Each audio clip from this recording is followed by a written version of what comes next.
22-23. I thank you for providing me the opportunity. The total expenditure in 22-23 was estimated at 39.45 lakh crore in the union budget. Our finance minister, on behalf of our government, seeks the approval of this House to authorize gross additional expenditure of 4.36 lakh crore. The need for supplementary grant has arisen to meet the development plans and Madam, as a rebounding effect, this has impacted the oil prices, in turn causing the inflation level to rise. It is always the economically weakest section of our society who are affected badly by this economic disruption.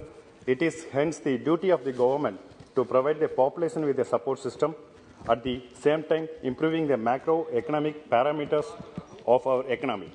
It is with this intention our government has sought the approval of this additional expenditure towards food subsidy, food procurement, and additional allocation under Pradhan Mantri Garib Kalyan Yojana. As approval has been sought for expenditure of the Ministry of Petroleum and Natural Gas towards payment of LPG subsidies to oil marketing companies and LPG connection to the poor under Pradhan Mantri Ujjwala Yojana. Despite volatility, the Indian economy has shown extreme resilience. In the past few months, measures have been taken by our government and the Reserve Bank of India as well to curb domestic prices of key commodities, which helped in cooling inflation. If we compare consumer prices in India with that of other major economies, it will be clear that India is recovering at a much faster pace than others. Madam, India has overtaken the United Kingdom to become the world's fifth largest economy and is now behind only the US, China, Japan, Germany, and according to IMF projection. A decade back, during the UPA rule, China, Japan, Germany was ranked 11th among the largest economics. It is this remarkable achievement by the NDA government under the leadership of our Honorable Prime Minister Sri Narendra Modi ji that India has got the privilege to assume the presidency of G20 decade back that during the UPA address rule, China, India related Germany global economy. I congratulate largest our economic. Honorable Prime Minister economics and our finance minister for making India a strong and trusted economy according to the in the world. According to the World Bank, India must continue to prioritize lowering inequality while also putting growth-oriented policies into place to boost the economy. Madam,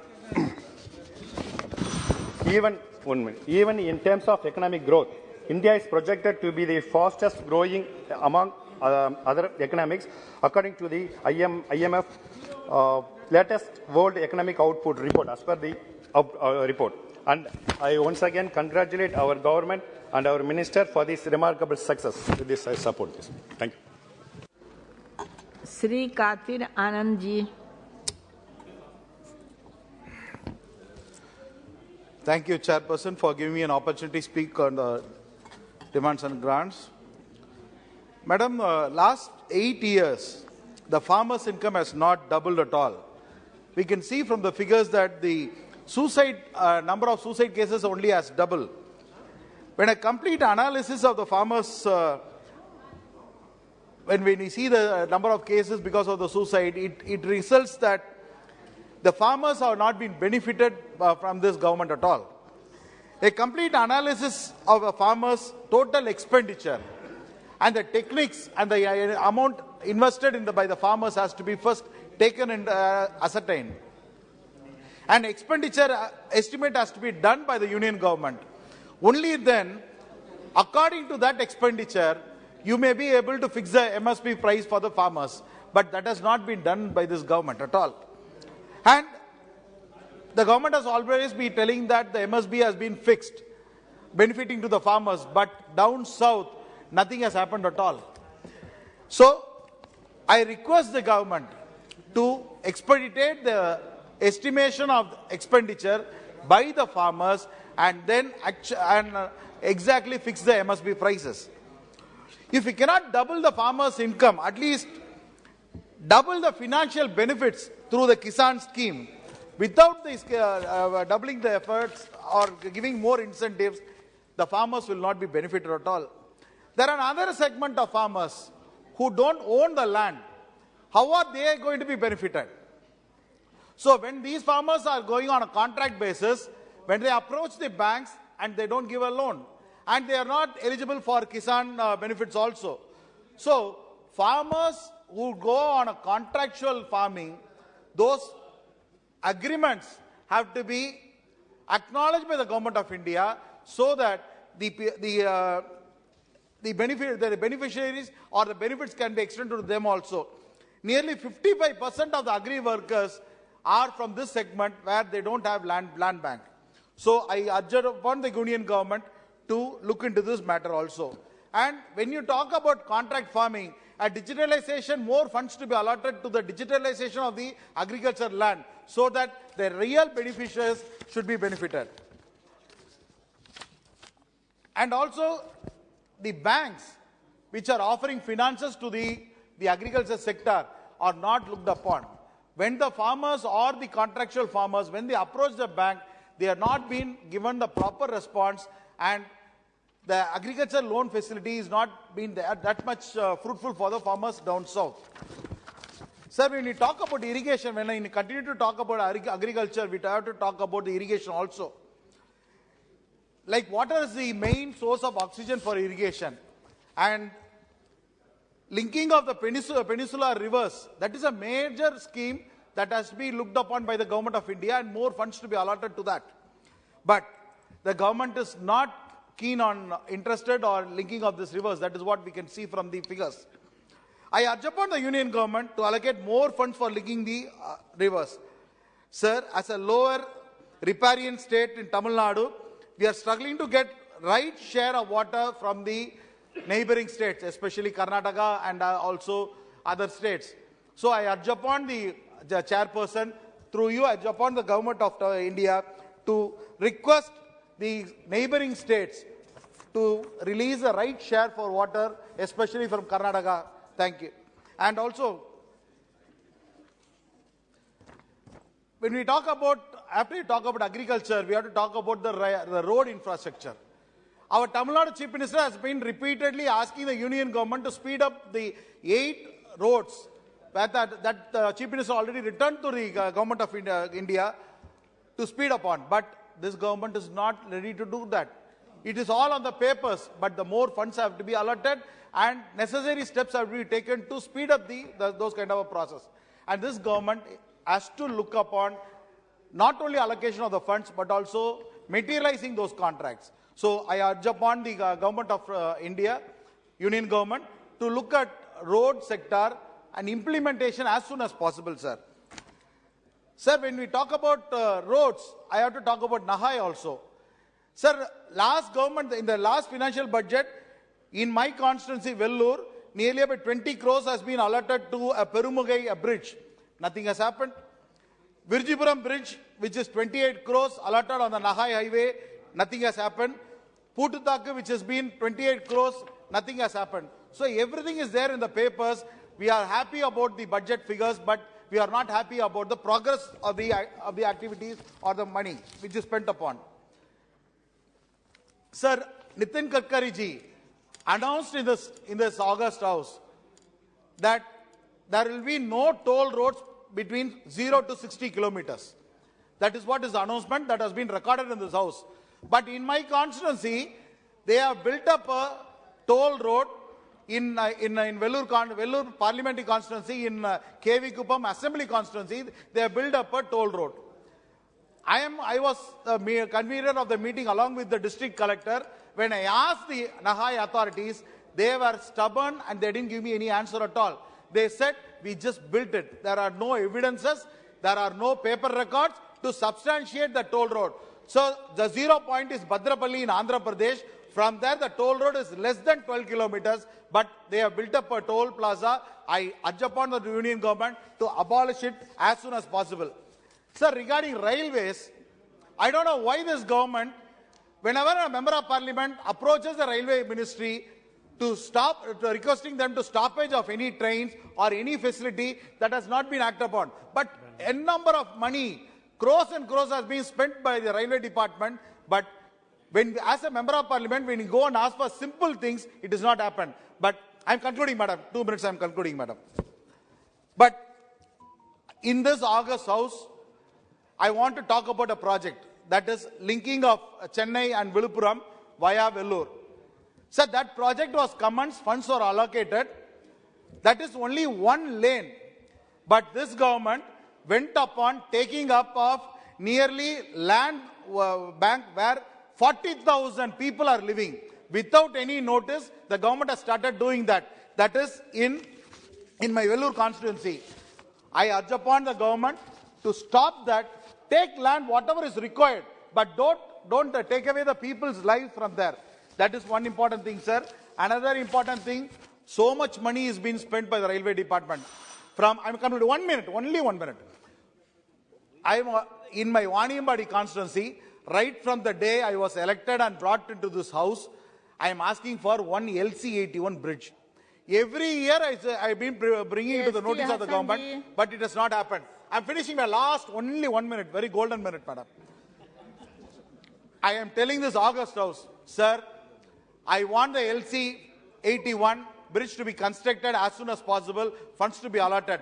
Number 2, in my Vellore constituency, if the government is still stubborn in taking away the lives of 40,000 people, I'm telling this August House, after my resignation, on my deathbed only, the people can be moved away from this house. I am telling this August House, I tell this government that I want the LC81 bridge to be constructed as soon as possible, funds to be allotted.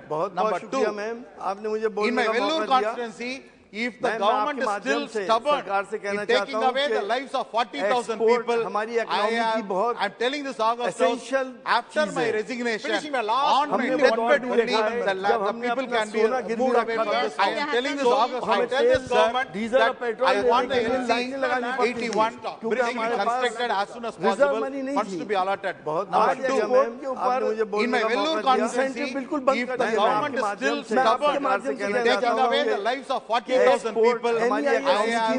telling this August House, after my resignation, on my deathbed only, the people can be moved away from this. I am telling this August House, I tell this government that I want the LC81 bridge to be constructed as soon as possible, funds to be allotted. Number 2, in my Vellore constituency, if the government is still stubborn in taking away the lives of 40,000 people, I'm telling this August House, after my resignation, on my deathbed only, the people can be moved away from this. I am telling this August House, I tell this government that I want the LC81 bridge to be constructed as soon as possible, funds to be allotted. Number 2, in my Vellore constituency, if the government is still stubborn in taking away the lives of 40,000 people, I'm telling this August House, after my resignation, on my deathbed only, the people can be moved away from this. I am telling this August House, I tell this government that I want the LC81 bridge to be constructed as soon as possible, funds to be allotted. In my Vellore constituency, if the government is still stubborn in taking away the lives of 40,000 people, I'm telling this August House, after my resignation, on my deathbed only, the people can be moved away from this. I am telling this August House, I tell this government that I want the LC81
Thank you.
A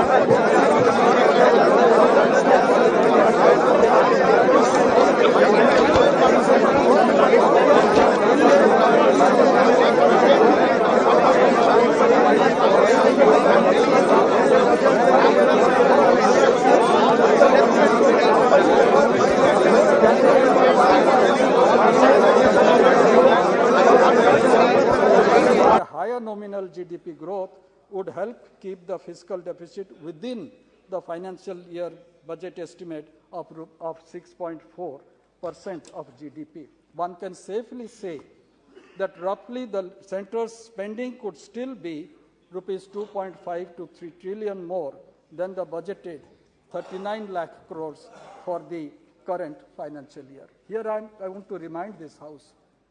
Imagine of December 2019, when the virus first broke out in Wuhan of China. We were panicked, but it reached us in March 2020. Today, when we are sitting in this house or when we are moving outside, we are very normal now. But remember, another China stream of virus has already broken out. And now, because there is no zero tolerance in China, it will spread. थोड़ा short करिएगा. हाँ जी. It will spread. Government should be prepared for it. We all should be prepared for it. If in God's grace, Lord Jagannath's grace, if it doesn't come, then well and good. But we should also be prepared for all eventualities. It will, it may, it may not affect us. But can we insulate ourselves?